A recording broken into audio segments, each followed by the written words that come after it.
ವೀಕ್ಷಕರೇ, ಯಾವುದೇ ರೀತಿಯ ಕಷ್ಟಗಳಾಗಿರ್ಬೋದು, ಯಾವುದೇ ರೀತಿಯ ಸಮಸ್ಯೆಗಳಾಗಿರ್ಬೋದು, ನಿಮ್ಮೆಲ್ಲ ಕಷ್ಟಗಳಿಗೆ, ನಿಮ್ಮೆಲ್ಲ ಸಮಸ್ಯೆಗಳಿಗೆ ನಿಮಗಿರುವಂತಹ ಒಂದು ಪರಿಹಾರ ಅಂತ ಅಂದ್ರೆ ನಿಮ್ಮ ಸ್ಕ್ರೀನ್ ಮೇಲೆ ಡಿಸ್ಪ್ಲೇ ಆಗ್ತಿರುವಂತಹ ನಂಬರ್ ತಪ್ಪದೆ ಕರೆ ಮಾಡಿ ನಿಮ್ಮೆಲ್ಲ ಸಮಸ್ಯೆಗಳಿಗೆ ಪರಿಹಾರ ಪಡ್ಕೊಳ್ಳಿ.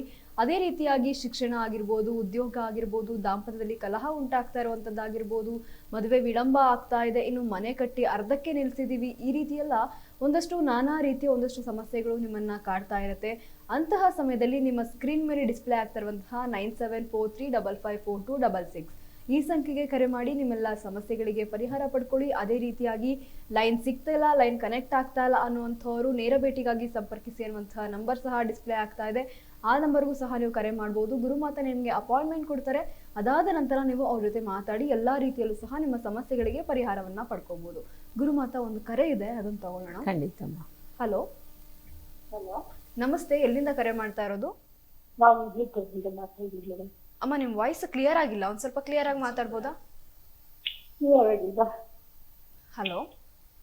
ಹಲೋ, ನಮಸ್ತೆ, ಎಲ್ಲಿಂದ ಕರೆ ಮಾಡ್ತಾ ಇರೋದು? ನಾವು ವಿಜಯಪುರದಿಂದ. ವಿಜಯಪುರದಿಂದ. ಓಕೆ, ಯಾರ ಬಗ್ಗೆ ಕೇಳ್ಬೇಕಿತ್ತು? ಮಗ ಬೇಕು ಮೇಡಮ್. ನಿಮ್ ಜೊತೆ ಇದಾರಾ ಇವಾಗ? ನಿಮ್ ಪಕ್ಕದಲ್ಲೇ ಇದಾರಾ? ಇಲ್ಲ ಮೇಡಮ್, ಕೆಲ್ಸಕ್ಕೆ ಹೋಗಿದ್ದಾನೆ. ಓಕೆ, ಗುರು ಇದಾರೆ, ಮಾತಾಡಿ. ಅಮ್ಮ ನಮಸ್ಕಾರ, ಹೇಳಿಮ್ಮ. ಅಮ್ಮ, ಮಗನ ಬಗ್ಗೆ ಕೇಳಬೇಕಾಗಿ. ಹೇಳಿಮ್ಮ, ಮಗನ ಬಗ್ಗೆ. ಅವನ ಹೆಸರು ಸಾಯಿ ಪ್ರಸಾದ್ ಅಂತ, ಲೋಕ್ ಸಾಯಿ ಪ್ರಸಾದ್ ಅಂತ. ಅವನ್ಗೆ ಇವಾಗ ಮದ್ವೆ ಮಾಡ್ಬೇಕು. ಮದ್ವೆಗೆ ಹೆಣ್ಣು ಹುಡುಕ್ತಾ ಇದ್ದೀರಾ? ಹುಡುಕ್ತಾ ಇದ್ದೀನಿ. ಸೆಟ್ ಆಗ್ತಾ ಇಲ್ಲ? ಹೌದು. ಚಿಕ್ಕದೊಂದು ದೋಷ ಇದೆ. ಅವನು ಬೇರೆಯವ್ರಿಗೆ ಮದುವೆ ಮಾಡ್ಕೋಬೇಕು ಅಂತ ಅನ್ಕೊಂಡಿದ್ದಾನೆ. ನಮ್ಗೆ ಅದು ಇಷ್ಟ ಇಲ್ಲ. ನೋಡಿ, ಈಗ ಅವರು ಲವ್ ಮಾಡ್ತಾ ಇದ್ದಾರೆ. ಆ ಲವ್ ಮ್ಯಾರೇಜ್ ಖಂಡಿತ ಆಗುತ್ತಮ್ಮ, ನೀವು ತಡೆಯೋಕ್ಕೆ ಸಾಧ್ಯನೇ ಇಲ್ಲ. ಕಾರಣ ಏನು ಅಂತಂದರೆ, ನೋಡಿ, ಆ ಬ್ರಹ್ಮ ಯಾವಾಗ ನಮ್ಮನ್ನು ಸೃಷ್ಟಿ ಮಾಡ್ತಾನೋ ಆಗಲೇ ನಮ್ಮ ಆತ್ಮಕ್ಕೆ ಇನ್ನೊಂದು ಆತ್ಮನ ಸೃಷ್ಟಿ ಮಾಡಿ ಬಿಟ್ಬಿಟ್ಟಿರ್ತಾರೆ. ಆಗ ಆತ್ಮಗಳು ಸೇರಿಸ್ತಾರೆ ವಿನಃ ದೇಹಗಳನ್ನಲ್ಲ. ಆಯ್ತಾ? ಅದನ್ನು ನೀವು ದೂರ ಮಾಡೋಕ್ಕೆ ಸಾಧ್ಯನೇ ಇಲ್ಲ ಅಮ್ಮ. ಎರಡು ಕಡೆನೂ ಒಪ್ಪಿಗೆಯಿಂದ ಮಾಡಿಬಿಟ್ರೆ ಬೆಟರ್ ಅನಿಸುತ್ತೆ ನನಗೆ. ಸಪೋಸ್ ನೀವು ಅವ್ರನ್ನ ಏನಾದರೂ ದೂರ ಮಾಡಿ ಮದುವೆ ಮಾಡಿದ್ರ ಅಂದರೆ ಖಂಡಿತ ನಿಮ್ಮ ಮಗನಿಗೆ ನೆಮ್ಮದಿ ಇಲ್ದಿರ ಆಗುತ್ತಮ್ಮ. ಕಾರಣ ಇದು ಯಾಕೆ ಹೇಳ್ತಾ ಇದ್ದೀನಿ ಅಂತಂದರೆ, ಅವ್ರಿಗೆ ಹಣದಲ್ಲಿ ಬರೆದ್ಬಿಟ್ಟಿದೆ. ಹಣೆಯಲ್ಲಿ ಬರೆದಿರೋ ಅಂಥ ಬರಹನ ಅದು ತಪ್ಸೋಕ್ಕೆ ಸಾಧ್ಯ ಇಲ್ಲ. ನಿಮಗೆ ಸ್ವಲ್ಪ ಇಷ್ಟ ಇಲ್ದಿರ ಇರ್ಬೋದು, ಖಂಡಿತವಾಗ್ಲೂ ಸಮಾಧಾನ ಮಾಡ್ಕೊಳ್ಳಿ. ಅದೇ ರೀತಿ ಅವ್ರ ಲೈಫ್ ಚೆನ್ನಾಗಿರುತ್ತಮ್ಮ, ಅದಂತೂ ಸತ್ಯ. ಚೆನ್ನಾಗಿರುತ್ತೆ, ನಿಮ್ಮ ವಂಶವೃಕ್ಷನೂ ಚೆನ್ನಾಗಿರುತ್ತೆ. ಚಿಂತೆ ಮಾಡಬೇಡಿ, ಧೈರ್ಯವಾಗಿರಿ. ಅದೇ ರೀತಿ ನಿಮಗೆ ಯಾರಾದರೂ ಜ್ಯೋತಿಷ್ಯದಲ್ಲಿ ಹೋಗಿ ನೀವು ಕೇಳಿರ್ಬೋದು, ಅಥವಾ ಏನಾದರೂ ನಿಮಗೆ ಮನಸ್ಸಲ್ಲಿ ನೋವುಗಳಾಗಿರ್ಬೋದು, ಅಥವಾ ಇಲ್ಲ ದೇವಸ್ಥಾನದಲ್ಲಿ ಹೋಗಿ ನೀವು ಕೇಳ್ಕೊಂಡಿರ್ಬೋದು, ಮನಸ್ಸಲ್ಲಿ ನೋವಾಗಿರ್ಬೋದು.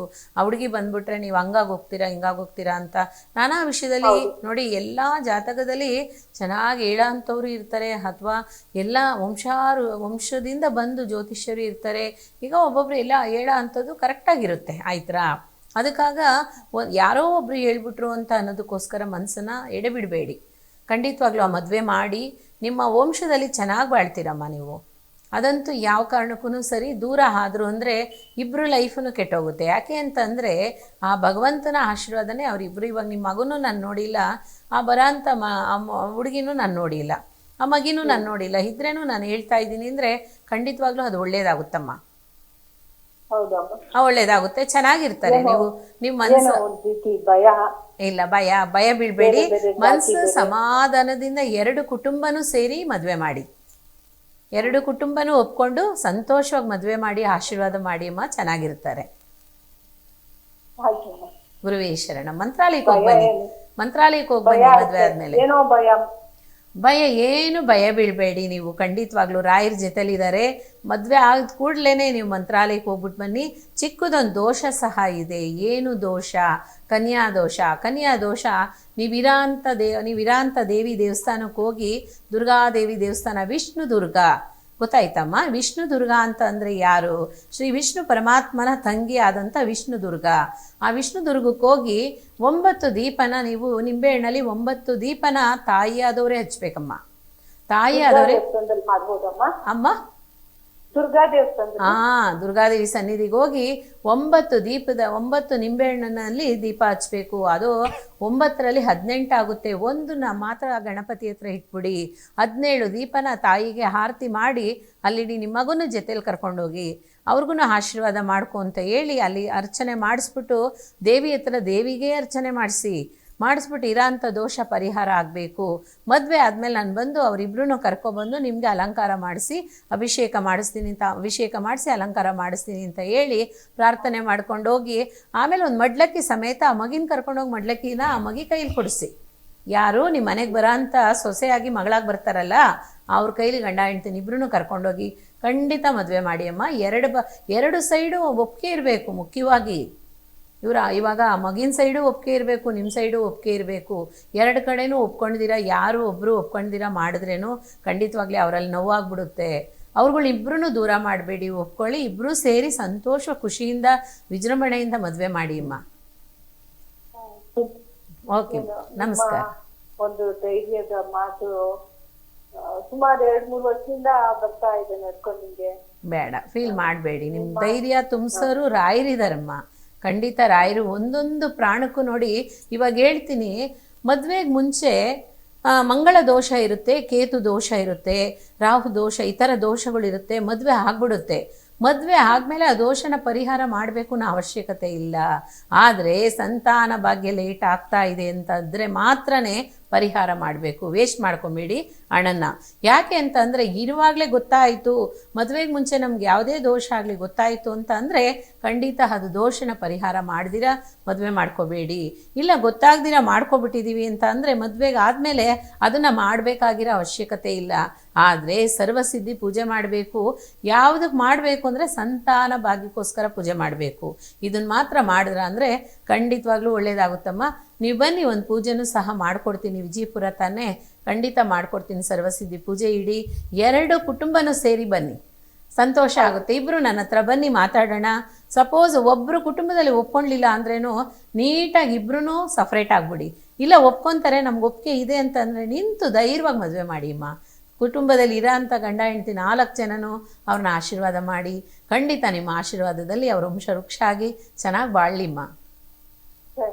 ಗುರುವೇ ಶರಣು. ಕರೆ ಮಾಡೋದಕ್ಕಾಗಿ ಧನ್ಯವಾದ ಅಮ್ಮ. ವೀಕ್ಷಕರೇ, ಯಾವುದೇ ರೀತಿಯ ಕಷ್ಟಗಳಾಗಿರ್ಬೋದು, ಯಾವುದೇ ರೀತಿಯ ಸಮಸ್ಯೆಗಳಾಗಿರ್ಬೋದು, ಎಲ್ಲ ಕಷ್ಟಗಳಿಗೆ ನಿಮಗಿರುವಂತಹ ಒಂದು ಪರಿಹಾರ ಅಂತ ಅಂದರೆ ನಿಮ್ಮ ಸ್ಕ್ರೀನ್ ಮೇಲೆ ಡಿಸ್ಪ್ಲೇ ಆಗ್ತಿರುವಂತಹ ನಂಬರ್ ತಪ್ಪದೇ ಕರೆ ಮಾಡಿ ನಿಮ್ಮೆಲ್ಲ ಸಮಸ್ಯೆಗಳಿಗೆ ಪರಿಹಾರ ಪಡ್ಕೊಳ್ಳಿ. ಅದೇ ರೀತಿಯಾಗಿ ಶಿಕ್ಷಣ, ಉದ್ಯೋಗ, ದಾಂಪತ್ಯದಲ್ಲಿ ಕಲಹ, ಈ ರೀತಿ ನಾನಾ ರೀತಿಯ ಒಂದಷ್ಟು ಸಮಸ್ಯೆಗಳು ನಿಮ್ಮನ್ನ ಕಾಡ್ತಾ ಇರುತ್ತೆ. ಇಂತಹ ಸಮಸ್ಯೆಗಳಿಗೆ ನಿಮಗಿರುವಂತಹ ಪರಿಹಾರ ಅಂತ ಅಂದರೆ ನಿಮ್ಮ ಸ್ಕ್ರೀನ್ ಮೇಲೆ ಡಿಸ್ಪ್ಲೇ ಆಗ್ತಿರುವಂತಹ ನಂಬರ್ 9743554266. ಈ ಸಂಖ್ಯೆಗೆ ಕರೆ ಮಾಡಿ ನಿಮ್ಮೆಲ್ಲ ಸಮಸ್ಯೆಗಳಿಗೆ ಪರಿಹಾರ ಪಡ್ಕೊಳ್ಳಿ. ಅದೇ ರೀತಿಯಾಗಿ ನೇರ ಭೇಟಿಗಾಗಿ ಸಂಪರ್ಕಿಸಿ ಅನ್ನುವಂತಹ ನಂಬರ್ ಸಹ ಡಿಸ್ಪ್ಲೇ ಆಗ್ತಾ ಇದೆ. ನಿಮ್ಮ ಧ್ವನಿ ಮುಖಾಂತರ ನಿಮಗಿರುವಂತಹ ಸಮಸ್ಯೆಗಳನ್ನ ಗುರುಮಾತಾ ಗುರುತಿಸಿ ಎಲ್ಲ ರೀತಿಯಲ್ಲೂ ಸಹ ನಿಮಗೆ ಸಮಸ್ಯೆಗಳಿಗೆ ಪರಿಹಾರವನ್ನ ಕೊಡ್ತಾ ಹೋಗ್ತಾರೆ. ಗುರುಮಾತಾ ಒಂದು ಕರೆ ಇದೆ, ಅದನ್ನ ತಗೊಳ್ಳೋಣ. ಖಂಡಿತ. ಹಲೋ, ನಮಸ್ತೆ. ಎಲ್ಲಿಂದ ಕರೆ ಮಾಡ್ತಾ ಇರೋದು? ಓಕೆ, ಯಾರ ಬಗ್ಗೆ ಕೇಳಬೇಕಿತ್ತು? ನಮ್ಮ ಬಗ್ಗೆ. ಓಕೆ, ಗುರುಮಾತಾ ಇದ್ದಾರೆ, ಮಾತಾಡಿ. ನಮಸ್ಕಾರ ಅಮ್ಮ. ನಮಸ್ಕಾರ. ಹೇಳಿಮ್ಮ. ನಾನು ಒಂದು ಎಕ್ಸಾಮ್ ಕಟ್ಟಿದ್ದೆ, ಅದು ಈಗ 2 ಟೈಮ್ ಬರೆದ್ರು ಅದು ಫೇಲ್ ಆಯ್ತು. ಈ ಸಲ ಹೊರಟಿದ್ದೆ, ಅದೇನಾಗುತ್ತೆ ಅಂತ ಖುಷಿ ಆಗುತ್ತೆ. ಎಕ್ಸಾಮ್ ಬರ್ದಿದ್ದೀರಾ, ಪಾಸ್ ಆಗುತ್ತಾ ಇಲ್ವಾ ಅಂತ ಕೇಳ್ತೀರಾ. ಮನ್ಸಲ್ಲಿ ಯಾಕೆ ಭಯ ಇದೆ? ಸರಿಯಾಗಿ ಮಾಡಿಲ್ವಾ? ಸರಿಯಾಗಿ ಮಾಡಿಲ್ವಾ? ಎಕ್ಸಾಮ್ ಆಗಿಲ್ಲ, ಇದೆ, ನಾಳೆ ಇದೆ. ಮಾಡಿದ್ದೀರಾ? ಇಲ್ಲ, ನಾಳೆ ಇದೆ.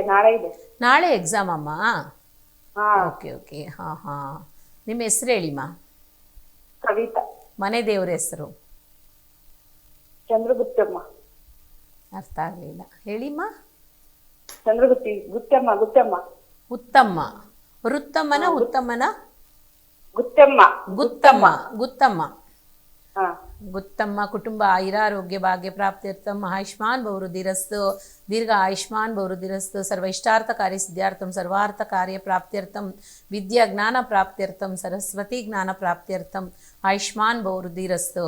ಅಮ್ಮ, ಖಂಡಿತವಾಗ್ಲೂ ನಿಮಗೆ ಜ್ಞಾನದಲ್ಲಿ ಇದೆ ವಿದ್ಯೆ, ಎಲ್ಲ ಓದ್ಕೊತೀರಾ. ಅಲ್ಲೋ ಕೂತ್ಕೊಳ್ಳೋವಾಗ ಭಯ ಬರುತ್ತೆ. ಯಾಕಮ್ಮ, ಯಾಕೆ ಭಯ ಪಡ್ತೀರಾ? ಭಯ ಪಡ ಅಂಥದ್ದು ಏನಿದೆ? ಧೈರ್ಯವಾಗಿ ಹೋಗಿ ನೀವು ಬರಬೇಕು. ಅದೇ ರೀತಿ ಹಯಗ್ರೀವ ಮಂತ್ರ ಇದೆ ನೋಡಿ, ಹಯಗ್ರೀವ ಮಂತ್ರನ 3 ಟೈಮ್ ನೀವು ಹೇಳ್ಬೇಕಮ್ಮ, ಹೇಳ್ಕೊಳ್ಳಿ. ಅದೇ ರೀತಿ ನೀವೇನು ಮಾಡ್ತೀರಾ ಅಂತಂದರೆ ಹಯಗ್ರೀವನ್ನ ಓಂ ಶ್ರೀ ಹಯಗ್ರೀವಾಯ ನಮಃ ಅಂತ ಬರೀರಿ. 3 ಸರಿ, ಒಂದು ದಿವಸಕ್ಕೆ 3 ಸರಿ ಬರಿಬೇಕು. ನೀವು ನಾಳೆ ಎಕ್ಸಾಮ್ಗೆ ಹೋಗ್ತಾ ಇದ್ದೀರಾ, ಅದರಿಂದ ಆದರೆ ನೀವು 9 ಟೈಮ್ ಬರೆದ್ಬಿಡಿ. ಈಗ ನನ್ನ ಹತ್ರ ಮಾತಾಡ್ತಾ ಇದ್ದೀರಾ, ಸ್ನಾನ ಮಾಡಿಕೊಂಡು ಭಗವಂತನ ಹತ್ರ ಹೋಗಿ 1 ನಿಮಿಷ ಕೂತ್ಕೊಂಡು ಪ್ರಾರ್ಥನೆ ಮಾಡಿ, ರಾಯರನ್ನ ಸಂಕಲ್ಪ ಮಾಡ್ಕೊಳ್ಳಿ. ರಾಯರು ವೀಣೆ ಇಟ್ಟಿದಂಥ ಒಂದು ಫೋಟೋ ಇರುತ್ತಲ್ಲಮ್ಮ, ಕೈಯಲ್ಲಿ ವೀಣೆ ಇಟ್ಕೊಂಡಿರ್ತಾರೆ ಗೊತ್ತಾ? ಓದ ಅಂತ ಮಕ್ಕಳು ಕೈಯಲ್ಲಿ ವೀಣೆ ಇರೋ ಅಂಥ ಫೋಟೋನ, ರಾಯರ ಫೋಟೋನ ಪೂಜೆ ಮಾಡಿದ್ರೆ ವಿದ್ಯಾಜ್ಞಾನ ಚೆನ್ನಾಗಿ ಬರುತ್ತೆ. ಅದಕ್ಕೆ ನೀವು ಯಾವಾಗ್ಲೂ ದಿನನಿತ್ಯ ಆದರೆ ಸಂಕಲ್ಪ ಮಾಡ್ಕೋಬೇಕು. ಏನು ಸಂಕಲ್ಪ? ನಾನು ಈ ಥರ ಎಕ್ಸಾಮ್ ಮಾಡ್ತಾ ಇದ್ದೀನಿ, ಓದ್ಕೊತಾ ಇದ್ದೀನಿ, ಎಕ್ಸಾಮ್ ಇದೆ, ನನಗೆ ಜ್ಞಾನೋದಯ ಕೊಡಿ ಅಂತ ಪ್ರಾರ್ಥನೆ ಮಾಡಿ ಜ್ಞಾಪಕ ಶಕ್ತಿ ಕೊಡಿ. ನಾನು ಓದಿರೋ ಅಂಥದ್ದನ್ನೆಲ್ಲನೂ ನನಗೆ ಖಂಡಿತವಾಗ್ಲೂ ಈಸಿಯಾಗಿರಬೇಕು. ಅದೇ ರೀತಿ ಅಲ್ಲಿ ಬರೋ ಅಂಥ ಕ್ವಶನ್ಗೆ ಆನ್ಸರು ನನಗೆ ಈಸಿಯಾಗಿ ಗೊತ್ತಾಗಬೇಕು ಅಂತ ಪ್ರಾರ್ಥನೆ ಮಾಡಬೇಕು. ಖಂಡಿತ ಪಾಸ್ ಆಗ್ತೀರಮ್ಮ, ಭಯ ಬೀಳಬೇಡಿ. ನಮಸ್ತೆ, ಬೆಸ್ಟ್ ಆಫ್ ಲಕ್. ಕರೆ ಮಾಡಿದ್ದಕ್ಕಾಗಿ ಧನ್ಯವಾದ ಅಮ್ಮ. ವೀಕ್ಷಕರೇ, ಯಾವುದೇ ರೀತಿಯ ಕಷ್ಟಗಳಾಗಿರ್ಬೋದು, ಯಾವುದೇ ರೀತಿಯ ಸಮಸ್ಯೆಗಳಾಗಿರ್ಬೋದು, ಎಲ್ಲ ಕಷ್ಟಗಳಿಗೆ, ಎಲ್ಲ ಸಮಸ್ಯೆಗಳಿಗೆ, ಎಲ್ಲ ಗೊಂದಲಗಳಿಗೆ ನಿಮಗಿರುವಂತಹ ಒಂದು ಪರಿಹಾರ ಅಂತ ಅಂದರೆ ನಿಮ್ಮ ಸ್ಕ್ರೀನ್ ಮೇಲೆ ಡಿಸ್ಪ್ಲೇ ಆಗ್ತಿರುವಂತಹ ನಂಬರ್ ತಪ್ಪದೇ ಕರೆ ಮಾಡಿ ನಿಮ್ಮೆಲ್ಲ ಸಮಸ್ಯೆಗಳಿಗೆ ಪರಿಹಾರ ಪಡ್ಕೊಳ್ಳಿ. ಗುರುಮಾತಾ, ಇನ್ನು ಇವತ್ತು ವಿಶೇಷವಾಗಿ ಭಾನುವಾರ ಕಾಲಭೈರವನ ಆರಾಧನೆಯ ಜೊತೆಗೆ ಸೂರ್ಯದೇವನ ಆರಾಧನೆಯನ್ನು ಸಹ ಮಾಡ್ತೀವಿ. ಯಾವ ಕಾರಣಕ್ಕೆ, ಅದರಲ್ಲೂ ಭಾನುವಾರ ಅನ್ನುವಂತಹ ದಿನ, ಯಾವ ಕಾರಣಕ್ಕೆ ನಾವು ಕಾಲಭೈರವರ ಆರಾಧನೆಯನ್ನ ಮಾಡ್ತೀವಿ? ನೋಡಿ, ಕಾಲಭೈರವರು ಅಂದ್ರೇ ಕಾಲಚಕ್ರದಲ್ಲಿರೋ ಅಂಥ ಭಗವಂತ. ನಮ್ಮ ಮನುಷ್ಯನಿಗೆ ಮನುಷ್ಯ ಕುಲಕ್ಕೇ ಆ ಕಾಲ ಬರೆಯೋಂಥವ್ರು. ಅದರಲ್ಲೂ ನೋಡಿ, ಪ್ರಾಣಿ ಪಕ್ಷಿಗಳಿಗೆ ಅವರು ಸ್ವಲ್ಪ ಟೈಮ್ ಕೊಡ್ತಾರಂತೆ. ಯಾಕೆ ಅಂತ ಅಂದರೆ, ಒಂದು ಜ್ಞಾನ ಕಮ್ಮಿ ಆಗಿದ್ದಕ್ಕೆ, ಒಂದು ಜ್ಞಾನ ಜಾಸ್ತಿ ಆಗಿದ್ದಕ್ಕೆ ಮನುಷ್ಯನಿಗೆ ಫುಲ್ಲು ಕಾಲಜ್ಞಾನನ ಅವರು ಗಣಿಸ್ತಾನೇ ಇರ್ತಾರಂತೆ. ಭಾಗಾಕಾರ ಲೆಕ್ಕಾಚಾರ ಗುಣ ಹಾಕ್ತಾನೆ ಇರ್ತಾರಂತೆ. ಕಾರಣ ಏನು ಅಂತಂದರೆ, ಮನುಷ್ಯ ಏನೆಲ್ಲ ಮಾಡ್ತಾನೆ, ಯಾವುದೆಲ್ಲ ಮಾಡಿರ್ತಾರೆ, ಅದಕ್ಕೆ ಎಷ್ಟು ಬೇಕೋ ಅಷ್ಟು ಮಾತ್ರನೇ ಉತ್ತರ ಸಿಗುತ್ತೆ. ನೋಡಿ, ಇವಾಗ ಹುಷಾರಿಲ್ದಿರ ಅಂತ ಅವರು, ನಂಗೆ ತುಂಬಾ ಹುಷಾರಿಲ್ಲ, ಮಲ್ಕೊಂಬಿಟ್ಟಿದ್ದೀನಿ, ನನಗೆ ಎದ್ದೊಳಕ್ಕಾಗ್ತಾ ಇಲ್ಲ, ಕೈಕಾಲು ತುಂಬಾ ನೋವಾಗ್ತಾ ಇದೆ, ಕಾಲು ಹೆಜ್ಜೆ ಮುಂದೆ ಇಡೋಕ್ಕಾಗ್ತಿಲ್ಲ ಅಂತ ಅನ್ನೋರು ಖಂಡಿತವಾಗ್ಲೂ ಕಾಲಭೈರವ್ರನ್ನ ಪ್ರಾರ್ಥನೆ ಮಾಡಬೇಕು. ಕಾಲಭೈರವ್ರನ್ನ ಪ್ರಾರ್ಥನೆ ಮಾಡಿಬಿಟ್ಟು ನೀವು ಭಾನುವಾರ ದಿವಸ ಕಾಲಭೈರವ ದೇವಸ್ಥಾನ ಅಕ್ಕಪಕ್ಕದಲ್ಲಿದ್ದರೆ ನೀವು ಹೋಗ್ಬೋದು. ಸಪೋಸ್ ಇಲ್ಲ ಅಂತ ಅಂದರೆ ಖಂಡಿತವಾಗ್ಲೂ ಶಿವಾಲಯಕ್ಕೆ ಹೋಗಿ, ಶಿವನ ದೇವಸ್ಥಾನಕ್ಕೆ ಹೋಗಿ, ಶಿವ ಇರೋಂಥ ದೇವಸ್ಥಾನಕ್ಕೆ ಹೋಗ್ಬಿಟ್ಟು ರುದ್ರಾಭಿಷೇಕ ಮಾಡಿಸ್ಬೇಕು. ಕಾಲಭೈರವ್ರಿಗೆ ಮಾತ್ರನೇ ರಾವಗಾಲದಲ್ಲಿ ಪೂಜೆ ಮಾಡೋ ಅಂಥದ್ದು. ಮತ್ತು ಎಲ್ಲ ದೇವಸ್ಥಾನಗಳಲ್ಲೂ ಖಂಡಿತವಾಗ್ಲೂ ಶಿವನಿಗೆ ಬೆಳಗಿನ ಜಾವದಲ್ಲೇ ಅಭಿಷೇಕ ಆಗ್ತಾ ಇರುತ್ತೆ. ಆ ಅಭಿಷೇಕದಲ್ಲಿ ನೀವು ರುದ್ರಾಭಿಷೇಕ ಮಾಡೋ ಅಂಥದ್ದು. ರುದ್ರಾಭಿಷೇಕ ಮಾಡಿಸಿ ಬಿಲ್ಪತ್ರಲ್ಲೇ ಅರ್ಚನೆ ಮಾಡಿಸ್ಬೇಕು. ಅದಕ್ಕೆ ಲಕ್ಷ ಅರ್ಚನೆ ಅಂತ ಹೇಳ್ತಾರೆ. ಬಿಲ್ಪತ್ರಲ್ಲೇ ಅರ್ಚನೆ ಮಾಡಿಸೋ ಅಂಥದ್ದು. ಸಪೋಸು ತುಂಬೆ ಹೂವು ಸಿಕ್ಕಿದ್ರೇನು ಒಂದಿಡಿ ನೀವು ಹಿಂಗೆ ಎತ್ತಿದ್ರೆ ಒಂದಿಡಿ ಟೈಟ್ ಆಗಿರಬೇಕು. ಆ ತುಂಬೆ ಹೂವಿನಿಂದ ಗಣಪತಿಗೆ ಅರ್ಚನೆ ಮಾಡಿಸೋ ಅಂಥದ್ದು. ನೋಡಿ, ಒಂದು ಕರೆ ಇದೆ, ಖಂಡಿತ. ಹಲೋ ಹಲೋ, ನಮಸ್ತೆ. ಎಲ್ಲಿಂದ ಕರೆ ಮಾಡ್ತಾ ಇರೋದು? ಮೇಡಮ್, ಮೈಸೂರಿಂದ. ಯಾರ ಬಗ್ಗೆ ಕೇಳಬೇಕಿತ್ತು? ಪ್ರಾಪರ್ಟಿ ಬಗ್ಗೆ. ಪ್ರಾಪರ್ಟಿ ಬಗ್ಗೆ. ಓಕೆ, ಗುರುಮಾತಾ ಇದ್ದಾರೆ, ಮಾತಾಡಿ. ನಮಸ್ಕಾರಮ್ಮ. ಮೇಡಮ್ ನಮಸ್ಕಾರ. ಹೇಳಿಮ್ಮ. ಒಂದು ಕೋರ್ಟ್ ಕೇಸ್ ಆಗಿದೆ ಪ್ರಾಪರ್ಟಿ ಬಗ್ಗೆ ಸಂಜೆ ಮನೆಯದು. ಓಕೆ. ರಾಜ್ಯಸ್ಥರ ಕೋರ್ಟ್ ತೀರ್ಮಾನ ಆಗುತ್ತಾ, ನನಗೆ ಬರೋ ಯೋಗ ಇದೆಯಾ ಅಂತ. ಯೋಗ ಇದೆಯಾ ಅಂತ ಕೇಳ್ತಾ ಇದ್ದೀರಾ? ಸಿಗುತ್ತೆ ನಿಮಗೆ, ಯೋಗ ಇದೆ. ಸ್ವಲ್ಪ ನೀವು ಭೂವರಾಹನ ಪ್ರಾರ್ಥನೆ ಮಾಡಬೇಕು.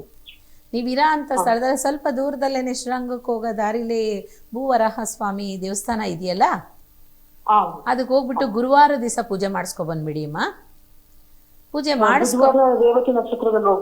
ಬುಧವಾರನೂ ಹೋಗ್ಬೋದು. ಗುರುವಾರ ಯಾಕೆ ಹೋಗಿ ಅಂತ ಹೇಳ್ತಾ ಇದ್ದೀನಿ ಅಂತ ಅಂದರೆ, ಗುರುವಾರ ನಿಮಗೆ ಗುರು ಬಲ ಸ್ವಲ್ಪ ಕಮ್ಮಿ ಆಗಿದೆ. ಅದರಿಂದ ಗುರುಬಲದ ಕಮ್ಮಿ ಆಗಿರೋದ್ರಿಂದ ಅವತ್ತು ಹೋಗಿ ಅಂತ ಹೇಳ್ತಾ ಇದ್ದೀನಿ. ಗುರು ಅನುಗ್ರಹನೂ ಸಿಗುತ್ತೆ, ವರಾಹ ಅನುಗ್ರಹನೂ ಸಿಗುತ್ತೆ. ಅದು ಸ್ವಲ್ಪ